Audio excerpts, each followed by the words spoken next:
Всем привет! Это канал True Kitchen. В этом видео я покажу, как заточить нож на водном камне.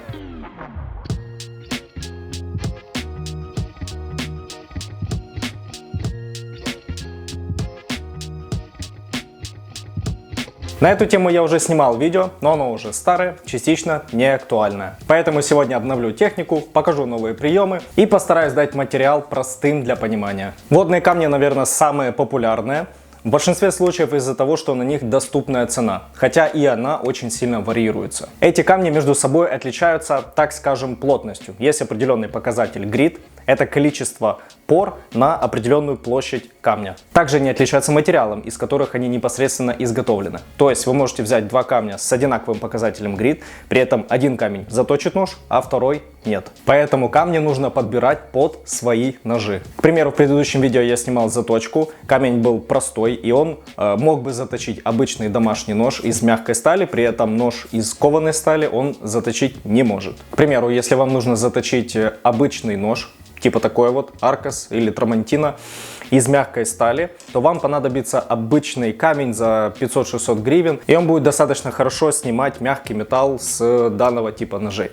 При этом, если мы уже берем кованый нож, да, в данном случае опять же Аркос, но уже промышленный, но кованый. Он не супер высокого качества, но сталь здесь достаточно плотная. И уже обычным камнем за 500-600 гривен вы его заточить не сможете. Нужно покупать гораздо более качественный. В данном случае я покупал камень примерно за 1500-2000 гривен, сейчас уже дороже. Он справляется хорошо с своей задачей. То есть вывод такой, что если вы уже хорошо, правильно точите ножи, но почему-то нож не становится острым, значит вполне возможно, что уже проблема непосредственно в камне. То есть нож сделан из очень плотной стали, и ваш камень не может справиться с задачей заточки. Надеюсь, понятно. Я стараюсь держать заточку ножа на определенном уровне. Таким образом, мне не нужно будет держать огромное количество разных камней для того, чтобы заточить один нож. То есть, в моем случае я пользуюсь вот таким вот камнем. Здесь должно быть видно. На 1000 грит и на 3000 грит. То есть он между собой как бы склеенный. Да? Соответственно, здесь плотность гораздо выше, здесь плотность гораздо ниже. На этом камне можно, на этой стороне камня можно заточить совсем убитый нож, то есть который буквально не режет. И на 3000, на вот этой синей стороне, можно будет затачивать уже как бы финишную заточку делать. И в случае, если вы поддерживаете постоянно остроту ножа, то вы можете практически все время пользоваться 3000 камнем. В данном случае, как я это делаю. В данном случае не реклама, а Визгов хорошая, качественная. И мне для заточки качественного, скажем так, невысокого качества ножа, да, кованый, этого камня достаточно. Соответственно, вот этот показатель 1000 на 3000, он достаточно оптимальный. То есть, сколько я работаю, мне для основной, как бы средней работы вообще идеально. Если мне нужна какая-то тонкая работа, нарезка рыбы, либо каких-то овощей, взять хороший нож и заточить его на 3000 с головой. При этом можно будет комбинировать с хорошим мусатом. Об этом поговорим чуть-чуть позже. И, собственно, передвигаемся немножко к другой теме, что камень у нас является инструментом заточки, то есть он непосредственно снимает металл. При этом есть вот такие вот штучки, которые называются мусат. Да? Два разных мусата, я сейчас буду говорить про их разницу. Да? То есть мусат у нас в данном случае, если камень у нас для заточки, мусат только для подведения ножа. То есть здесь такая слегка ребристая поверхность, в зависимости от того, насколько агрессивный мусат. И плюс еще есть разное напыление, об этом тоже сейчас расскажу. Во время заточки снимается металл, и лезвие становится острым, но неровным. То есть если мы смотрим на нож вот так вот, да, как бы его вдоль, то оно получается, чтобы видно было, лезвие будет вот такое кривое. То есть оно не будет идеально ровное. В данном случае мусат, наш мусатик, он будет это лезвие делать ровным. То есть, запомнили еще раз, камень у нас снимает металл, мусат делает лезвие ровным. После заточки, либо во время работы. То есть, к примеру, если вам нужно сделать какую-то тонкую нарезку, вы берете уже острый нож, то есть тупой нож мусатом вы не наточите, вы сделаете его только чуть-чуть ровнее. То есть вы берете острый нож, чуть-чуть его подвели на мусате, и затем вы приступаете уже к какой-то тонкой работе. Это важно. И пользуйтесь всегда чистыми, обезжиренными ножами. То есть не нужно брать грязный нож там с-под мяса, либо с-под рыбы и подводить на мусате, потому что вы будете потихоньку убивать мусат, и особо подведение, либо там заточка не будет происходить. То есть и теперь немножечко такое, да, теория. У нас есть лезвие, да, то есть условно поперечный срез с лезвия. Во время того, как мы затачиваем нож, да, то есть у нас вот есть определенная вершина лезвия, да, во время заточки у нас становится из такого полукруглого состояния лезвия становится более ровное, прямое, но при этом появляется заусеница, то есть какие-то неровности, шероховатости, которые затем мусат исправляет. То есть после подведения у нас получается опять этот пик остроты, да? И потом опять мы начинаем работать, режем там мяско, какие-то огурчики, помидорчики, картошечку, и у нас опять становится лезвие сначала просто чуть-чуть кривым. Если мы его вовремя не будем подмусачивать, оно потихонечку становится опять округлым, да, то есть оно перестает быть ровным. И, соответственно, в таком состоянии, когда у нас уже совсем тупой нож, его нужно прям точить. А если вы будете с определенной периодичностью мусатом подводить нож, остроты хватит на гораздо больший период времени. Это важно. Так, и теперь перейдем непосредственно к заточке. Я вот подготовил такой бокс, да, с предыдущего видео, все его видели. Мне нужен бокс такого размера, чтобы полностью камень погрузился в него, да. То есть с определенным запасом по высоте, не знаю, видно так, не видно, вроде видно. И с определенным запасом в длину, да, то есть чтобы у нас камень полностью зашел в бокс.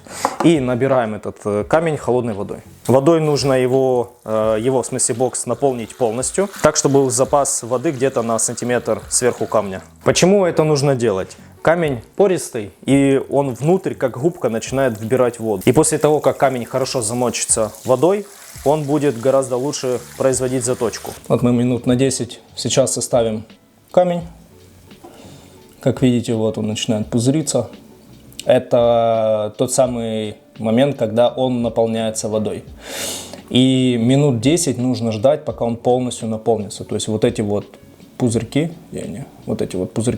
когда они начнут, когда они, точнее, перестанут выходить, значит, все, камень полностью готов к заточке. С этим камнем конкретно это примерно 10 минут, примерно.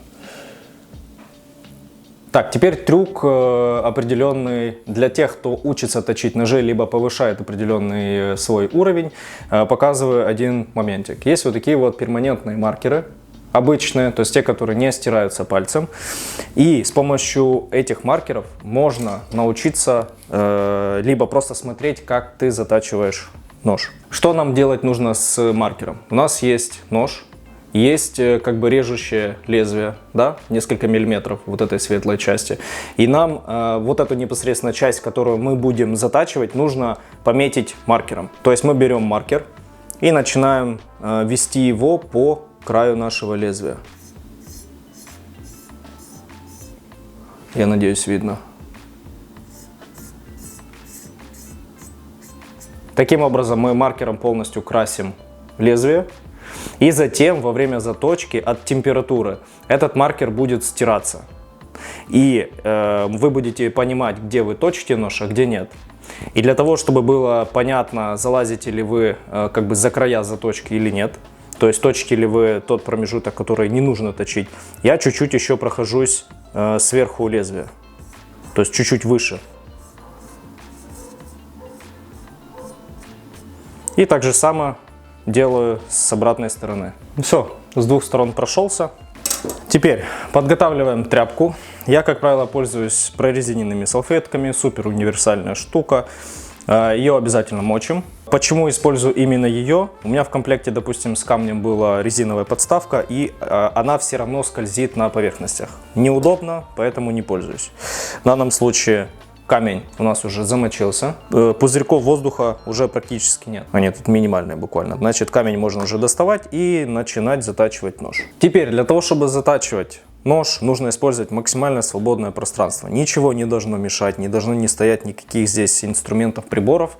Я бы даже камеру, допустим, убрал, но мне нужно вам это показать, как это происходит все. Ну а я напоминаю, что на этом канале стала доступна функция спонсорства. Кто может и хочет помочь, я буду благодарен. Так видео будут выходить чаще и будут более интересные. Нужно, чтобы было максимально просторно, свободно. Во-первых, это техника безопасности, вы не порежетесь. Во-вторых, не испортите ваш нож. Теперь берем камень. В данном случае мой нож практически острый, то есть я его сейчас буду доводить до остроты. И как видите, камушек я ложу на стол, и он уже сразу потихонечку начинает высыхать, но медленно. Да? То есть если вы его не замочите, он высыхать вообще будет моментально. Теперь ставим камень перпендикулярно к вам. И теперь вам нужно периодически, я вот с того же боксика у меня здесь стоит, я буду брать водичку и поливать наш камень. Чуть-чуть. То есть не должно быть прям болото, но камень должен быть такой мокроватый. И теперь начинаем точить нож, только не так, как я раньше делал, не под 90 градусов к камню, а под 45. Таким образом, я точу одну половину ножа на одной половине камня, да? И потом точу вторую половину ножа, в другую сторону, на второй половине камня. Здесь вот. Что это дает? У меня равномерно будет стачиваться камень с обеих сторон. То есть в случае, если будем затачивать так, как я затачивал раньше, вот какая-то часть камня, вот эти верхние две части, они будут меньше стачиваться. За счет этого в серединке камня будет ложбинка, а из-за этого заточка дальше ножа будет происходить очень неправильно. И теперь как вообще точим нож? Для тех, кто смотрит, допустим, это первый раз. Нам нужно держать нож под определенным углом, в зависимости от того, какой нож. В данном случае ножи, такие как эти, да, то есть обычные для повседневной работы, нужно точить под углом, угол вот здесь вот, примерно 20-25 градусов, это максимум, может быть даже меньше. Филейные какие-то ножи, там даже может быть 10-15 градусов условно. И наоборот, топорики там для разделки курицы могут быть здесь под 45 градусов, да, то есть это вот 45 градусов, это у нас где-то 20-25 примерно. И теперь начинаем вести нож от себя к себе, да, вот под 45 градусов. От себя мы давим в данном случае. Здесь в данном случае мы будем на себя давить, а от себя легенько. Здесь наоборот. От себя мы давим, к себе легенько. Таким образом.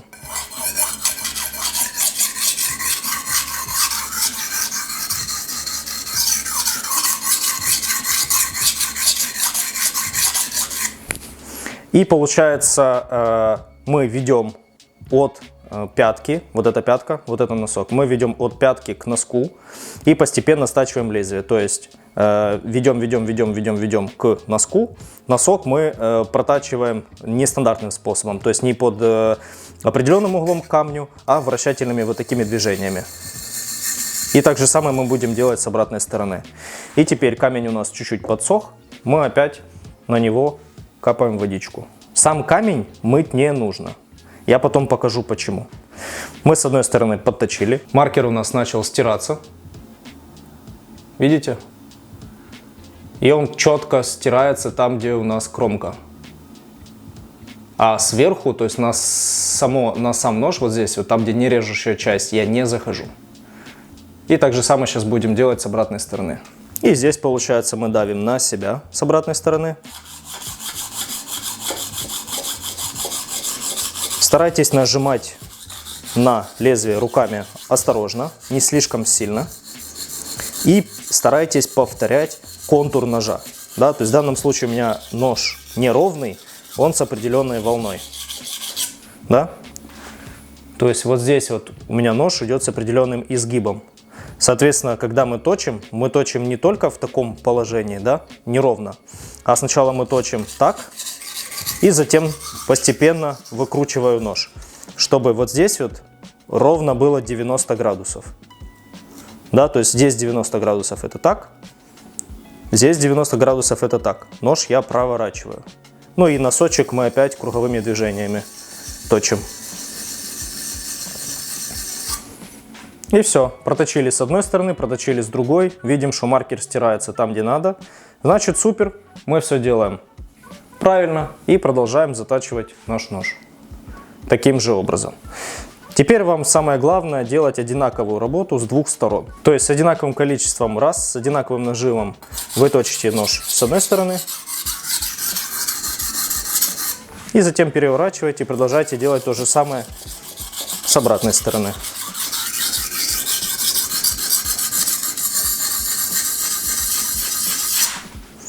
И периодически капаете на ваш камень.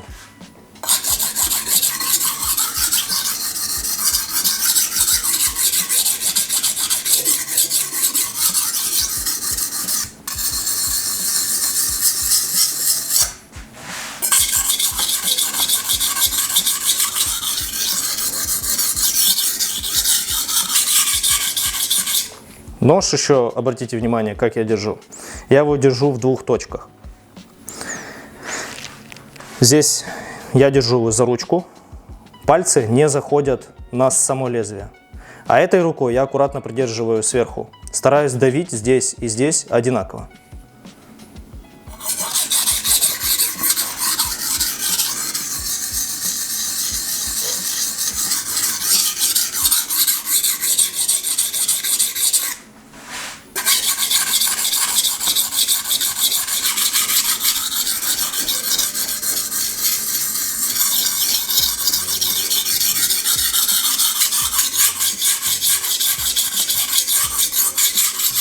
И как вы видите, во время заточки я использую всю площадь камня. Также обращаю внимание на то, что появляется вот такая вот суспензия. Черная. Сейчас фокус наведется. Вот это вот. Ее смывать с камня и с лезвия не надо.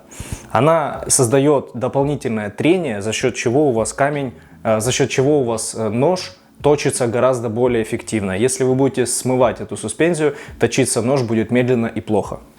Не смывайте ее, просто капайте водичку сверху на камень. Вытираю нож салфеткой. И как видите, у меня стерся маркер только на кромочке, да, то есть на нашем лезвии. Вот эти вот 1-2 мм, которые непосредственно режут продукт. Выше я не залазил. Если у вас на лезвии остаются какие-то пятна, да, то есть непосредственно на режущей части, не вот здесь вот сверху, а на режущей части остаются какие-то пятна, значит вы там пропускаете. И если вы залазите сверху на ваш нож, так же самое, да, то есть на нережущую часть, не буду в терминологию углубляться, то если вы залазите где-то здесь, у вас уже появляются пробелы, значит вы, так скажем, драконите нож, вы начинаете его царапать там, где на самом деле нет у вас режущей части. И, соответственно, вам нужно менять немножечко подход к заточке, то есть менять угол, угол с самой заточки, да, то есть вот этот вот угол вам надо менять, если вы залазите на нережущую часть, либо силу нажима, либо вы где-то переваливаетесь с руки на руку, таким образом вы неправильно затачиваете нож, за всем этим нужно следить. Теперь, после того, как мы поточили нож на камне, камень, если мы больше не будем использовать, его нужно помыть. И иногда мойте его вообще с моющим средством. Для чего? Для того, чтобы не было жира. Со временем камни замасливаются, и за счет этого заточка становится хуже. Поэтому не ленитесь, иногда мойте камень с моющим средством. Теперь я нож вытираю, опять же, этой салфеткой, которую я сполоснул. И теперь начинаем подводить нож мусатом. Теперь еще по поводу мусатов, да, в данном случае мы сейчас будем мусатить нож. Мусаты есть допустим, у меня двух типов. Вот этот вот чисто стальной, стальное покрытие. Здесь мусат стальной с алмазным напылением. Почему такая разница между ними? И один, допустим, там стоит 600-700 гривен, вот этот стоит 2500-3000 гривен. В чем разница? Разница в том, что вот таким вот стальным обычным мусатом я могу подводить вот такой нож идеально хорошо, и плотность мусата, его жесткость позволит мне снять металл, точнее не снять, а выровнять металл вот этого ножа и сделать это быстро и хорошо. Если я возьму вот этот нож кованый, вот этим Мусатом, обычным стальным, я не смогу нормально его выровнять. И в большинстве случаев, когда мне это нужно сделать быстро и четко, это будет сделано плохо.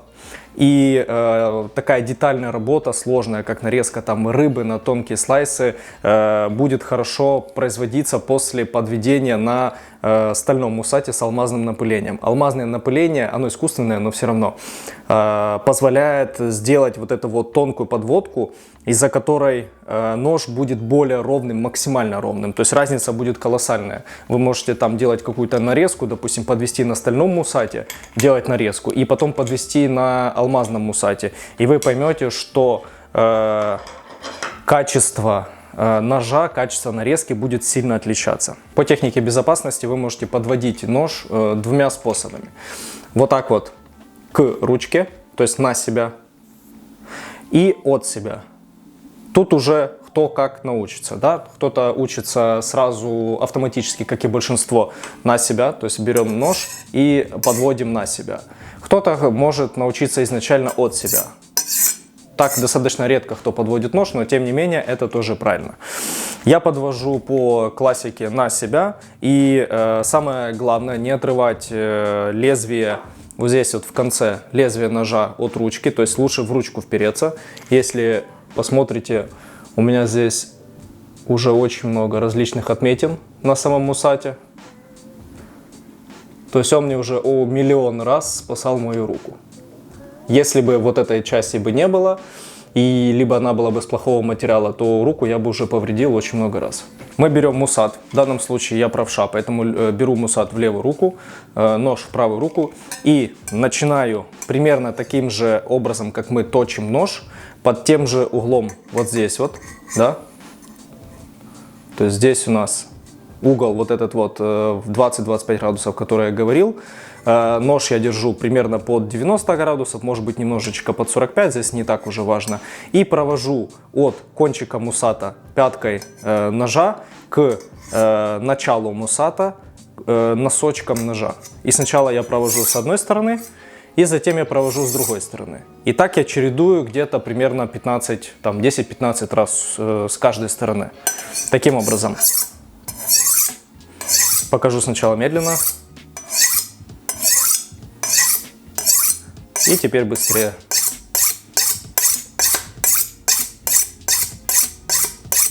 В случае, если вы касаетесь ножом до этой части, как видите, он впирается нормально в пластмассу, он из-за этого не тупится, и при этом ваши руки остаются в безопасности. Поэтому мусат держите четко за ручку, не заходите на эту часть.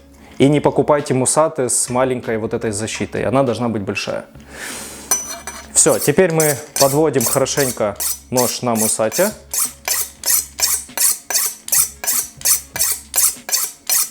И после этого мы можем проверить остроту на бумаге.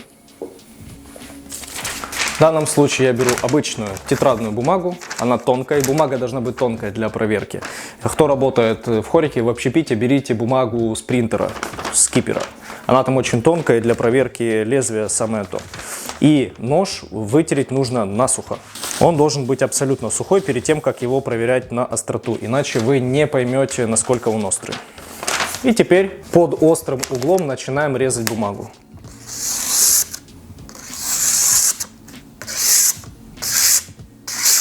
И как видите, нож идеально острый.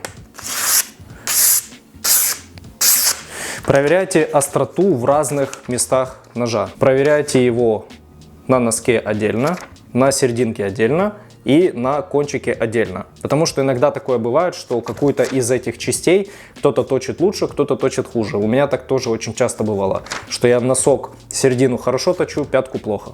Проверяем сначала пяточку.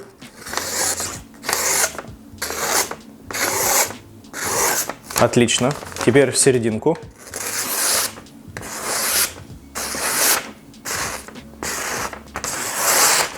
И теперь носок. Как видите, режет отлично. В конце, если вы пользовались маркером, вытираем салфеткой с спиртом маркер с ножа. Просто чтобы он был чистый. И все, красивенький теперь, острый. Все четко.